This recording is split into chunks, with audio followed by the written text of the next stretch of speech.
Morning everyone. আজকে ব্লগটা একটু দেরি করেই স্টার্ট করছি। এই মেয়ে এখন ডান্স ক্লাসে বেরোচ্ছে। আশা করি আপনারা সবাই ভালো আছেন, সুস্থ আছেন। এই সোহাগও এসে গেছে, একসাথে দুজনে মিলে এখন ডান্স ক্লাসে যাবে। মেয়ে ডান্স ক্লাসে চলে গেল। আজকে আর আমি যেতে পারলাম না। আজকে হঠাৎ করে ডান্স ক্লাসের টাইমিংটা চেঞ্জ করে দিয়েছে। সকালবেলায় কালকে রাতে মেসেজ করেছে যে আজ সকালবেলায় ক্লাস নেবে, সেই জন্য আজ আর আমার যাওয়া হলো না। এই এখন রান্নাটা করে নেব, আবার কাজের মাসি চলে আসবে কাজ করতে। কড়াই বসিয়ে দিয়েছি, কড়াইয়ের মধ্যে একটু তেল দিয়ে দিলাম, সর্ষের তেল। একটু শুক্তো করব, গরমে একটু পেঁপের শুক্তো করব। ভালো লাগছে না রোজ রোজ একই ধরনের খাবার খেতে।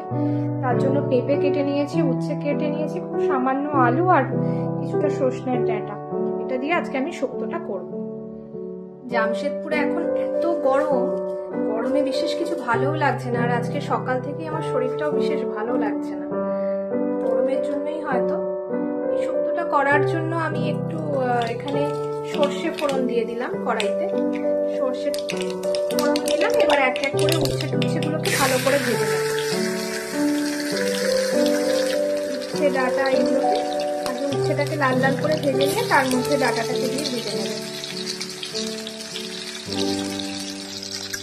উচ্ছেগুলো লাল লাল করে ভেজে নেব আগে, তারপর এর মধ্যে ডাঁটাগুলোকে দেব, পেঁপে দেব, সব আস্তে আস্তে এক এক করে সমস্ত সবজিগুলোকে মিশিয়ে নেব।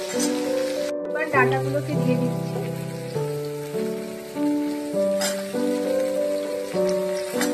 গরমের দিনে যত হালকা খাওয়া যায় ততই ভালো।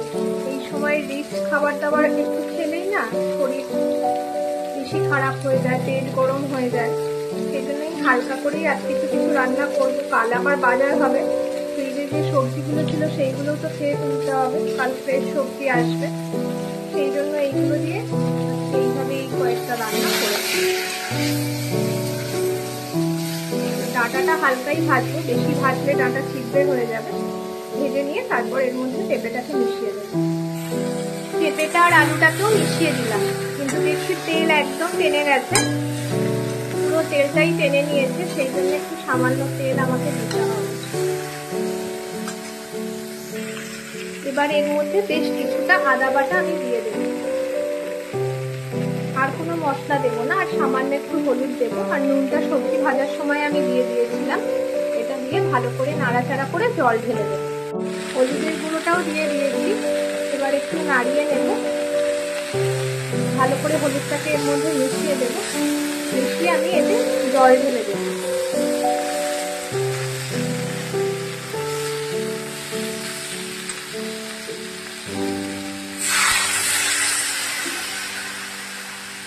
সবজিটা সিদ্ধ হয়ে গেলে সামান্য একটু মিষ্টি দিয়ে আমি এই সবজিটাকে নামিয়ে নেব। আপনারা চাইলে একটু দুধও অ্যাড করতে পারেন, অপশনাল, না দিলেও চলে, দিলেও হয়।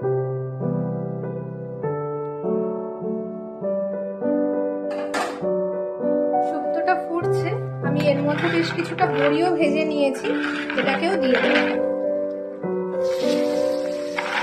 বড়ি পড়লে শুক্তোটা একটু টেস্টটা ভালো লাগবে, গন্ধটা ভালো আসবে। সেজন্য বেশ কিছুটা বড়িও আমি এতে মিশিয়ে দিলাম। বড়িটাও ফুটে যাক, এর মধ্যে বড়ির মধ্যে সমস্ত শুক্তের রসটা ঢুকে যাবে। আজকে একটু লাল শাক ভাজাও করব, তার জন্য কড়াইতে বেশ কিছুটা পরিমাণ তেল দিয়ে দিয়েছি, আর এর মধ্যে একটু কালো জিরে ফোড়নে দিয়ে দিচ্ছি। আর বেশ কিছুটা পরিমাণ বাদামও আমি ভেজে রেখে দিয়েছি।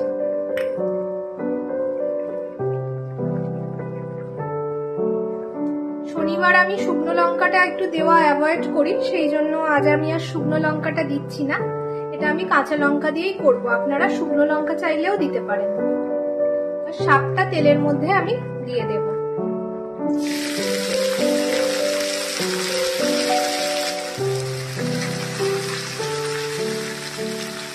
লাল শাক রান্না করার আগে কেটে নিয়ে কতবার যে এটাকে ভালো করে ধুতে হয়, না হলে প্রত্যেকবারই বালি কিচকিচ করে। খুব ভালো করে শাকটাকে ধুয়ে নিতে হয়।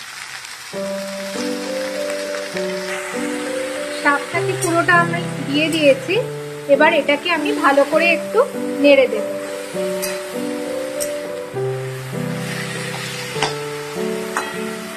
শাকের জলটা একটু বেরিয়ে গেলে তারপর এর মধ্যে আমি নুন আর হলুদটাকে মিশিয়ে দেব। হলুদ আর নুন দুটোকেই ভালো করে মিশিয়ে নেব। এবার আস্তে আস্তে শাকটা ভাজা ভাজা হয়ে গেলে এর মধ্যে সামান্য বড়ি ভাজা, বাদাম ভাজা আর গোটা পোস্ত ছড়িয়ে নাড়াচাড়া করে এটাকে আমি নামিয়ে নেব। শাকের মধ্যে বেশ কিছুটা পরিমাণ আমি বাদাম, গোটা পোস্ত আর সামান্য একটু মিষ্টি দিয়ে দিয়েছি, আর কিছুটা বড়ি আমি ভেজে হাত দিয়ে ভেঙে রেখেছি। এটা নামানোর পরে উপর থেকে ছড়িয়ে দেব।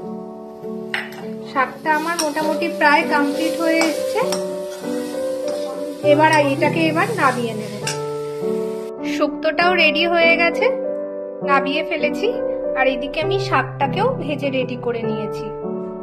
আর আজকে বানাবো একটা নিরামিষ তরকারি, 5 মিশালি সবজি দিয়ে। নিরামিষ তরকারি করার জন্য এখানে আমি বেগুন, একটু আলু, একটু ঝিঙে আর একটু কাঁচকলা ভালোভাবে কেটে নিয়েছি, ছোট ছোট করে কেটে নিয়েছি। আর এইদিকে আর সামান্য একটু পরিমাণে গাজর, আর এখানে সামান্য পরিমাণ টমেটো আর আদাটাকেও বেটে রেখেছি, আর কিছুটা বড়িও আমি আগে থেকে ভেজে রেখেছিলাম। এবার কড়াইতে একটু তেল দিয়ে এর মধ্যে আমি জিরে ফোড়ন দিয়ে দিয়েছি। এবার এর মধ্যে এক এক করে কাঁচা লঙ্কা দিয়ে দিচ্ছি।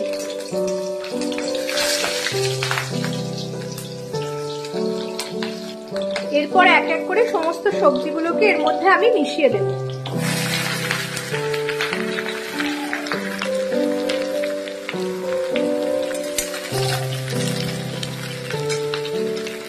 আর আদা বাটাটাকেও দিয়ে দিয়েছি। এবার এটাকে একটু ভালো করে আমি ভাজা ভাজা করে নেব। নিয়ে তারপর এর মধ্যে নুন হলুদ দিয়ে এটা আমি জল দিয়ে দেব। নুন হলুদটাও দিয়ে দিয়েছি। এবার একটু নাড়াচাড়া করে এর মধ্যে আমি জল দিয়ে দেব। সবজিটা হালকা ভাজাও হয়ে গেছে, বেশি ভাজবো না।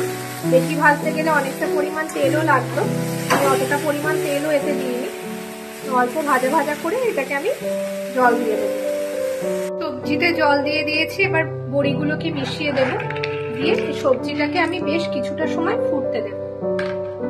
নিরামিষ 5 মিশালি তরকারিটা রেডি হয়ে গেছে। এর উপরে সামান্য ঘি দিয়ে এটাকে আমি নামিয়ে নিয়েছি। এখন বিকেল 4:30 বাজে। এখন আমরা একটু বেরোচ্ছি, একটু শপিং করতে যাব। ফুচকার জিনিসপত্র কেনাকাটার আছে, সেইগুলো কেনাকাটা করব। তারপর মেয়ের পড়তে যাওয়া আছে 6:30টার সময়। ওকে একেবারে সেখানে পড়তে দিয়ে তারপর আমরা ফিরবো। এই যে আমরা বেরিয়ে পড়েছি এখন গাড়িতে। মামা সবাইকে হাই করো। চলুন আস্তে আস্তে এগোই। এটা আমাদের জামশেদপুরের এয়ারপোর্টের রাস্তা।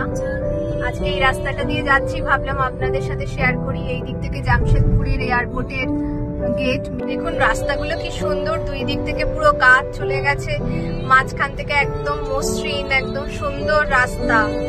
রাস্তায় কোনো ভাঙা নেই, মানে একটু সামান্য কিছু রাস্তার প্রবলেম হলেই সঙ্গে সঙ্গে রাস্তা রিপেয়ার হয়ে যায়। খুব সুন্দর ভাবে মেনটেন করে এখানে। রাস্তার দুপাশে দেখেছেন কোনো গাছের এত গাছ যে একটা গাছের পাতাও কোথাও পড়ে নেই। এতটাই পরিষ্কার পরিচ্ছন্ন করে রাখার চেষ্টা করে টাটা নগরীকে। খুবই সুন্দর। আর 3 মার্চ তো জামশেদজি টাটার জন্মদিন থাকে, প্রত্যেক বছর সেটা সেলিব্রেট করে এখানে। সেই জন্যই রাস্তাগুলো এত সুন্দর, চার দুপাশে আলো দিয়ে সাজায়, সেটা দেখার মতো। খুব সুন্দর লাগে সেই সময় দেখতে। এখানে ওই জন্য বলে সবাই দিওয়ালি বছরে দুবার হয়। একবার দিওয়ালির সময় দিওয়ালি হয়, আর জামশেদজি টাটার জন্মদিনের সময়ও জামশেদপুরের আরেকটা দিওয়ালি মানানো হয়। এই কলোনির মধ্যে আমার মেয়ে পড়তে আসে, এটা সিন্ডিকেট কলোনি। এবার মেয়েকে ড্রপ করতে এসেছি আমরা। মেয়েকে ড্রপ করে তাই এবার বাড়ি চলে যাব। কাজ সেরকম কিছু মেটেনি, শুধু রাস্তাতেই আজকে আমরা ঘুরপাক খেয়েছি আর একটু সামোসা আর লস্যি খেয়েছি। এই এখন আমরা বাড়ি ফিরে এলাম, কলোনির মধ্যে ঢুকছি আমরা। আর ফ্রেন্ডস, আজকের মতো ব্লগটাকে এখানেই কমপ্লিট করছি। যদি ভালো লেগে থাকে প্লিজ লাইক করবেন, শেয়ার করবেন, আর অবশ্যই আমার চ্যানেলটাকে সাবস্ক্রাইব করে নেবেন। আজকের মতো সবাইকে গুড নাইট, টাটা, বাই।